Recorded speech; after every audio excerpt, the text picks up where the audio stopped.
NEET के लिए इस प्रश्न में आप यहाँ देख पा रहे हैं कि एक सेल है जिसका ईएमएफ ई है और इंटरनल रेजिस्टेंस स्मॉल आर है। सेल के क्रॉस इस प्रकार R2 एक्सटर्नल रेजिस्टेंस और कैपेसिटर और एक्सटर्नल रेजिस्टेंस R1 इस प्रकार से जोड़े गए हैं। जब ये कैपेसिटर फुल चार्ज हो जाएगा उस केस में कैपेसिटर के प्लेटों पर जो चार्जेज होंगे उसका मैग्नीट्यूड बताना है, मैक्सिमम चार्ज का मैग्नीट्यूड क्या होगा।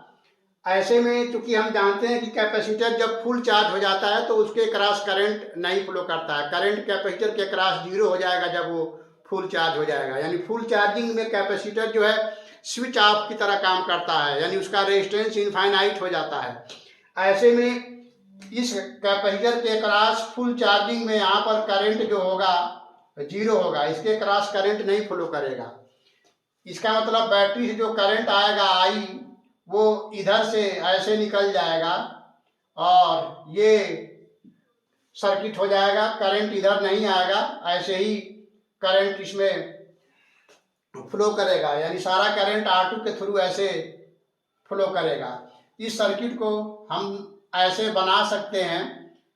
कैपेसिटर जब फुल चार्ज हो जाएगा उस केस में EMF internal resistance small R और सेल का ईएमएफ ई और एक्सटर्नल रेजिस्टेंस R2 इस तरह से रिप्रेजेंट किया जाएगा। और ऐसे में करंट जो है सिर्फ R2 के थ्रू फ्लो करेगा, R2 के क्रॉस करंट ऐसे जाएगा और इस करंट की वैल्यू आई हम लोग ऐसे निकालेंगे, total EMF upon total resistance R2 plus small are.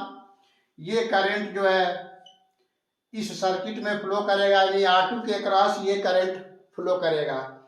अब हमें कैपेसिटर के क्रॉस वोल्टेज चाहिए, तो कैपेसिटर के क्रॉस जो वोल्टेज होगा वो VC R2 के क्रॉस जो वोल्टेज है उसके बराबर होगा, क्योंकि कैपेसिटर फुल चार्जिंग के केस में R2 के पैरेलल में है, इसलिए जो वोल्टेज R2 के क्रॉस होगा वही कैपेसिटर के क्रॉस वोल्टेज होगा। इस प्रकार कैपेसिटर के क्रॉस वोल्टेज को हम IR2 लिखेंगे और यहाँ I की वैल्यू रखेंगे, तो ये हो जाएगा E upon R2 plus small R into R2।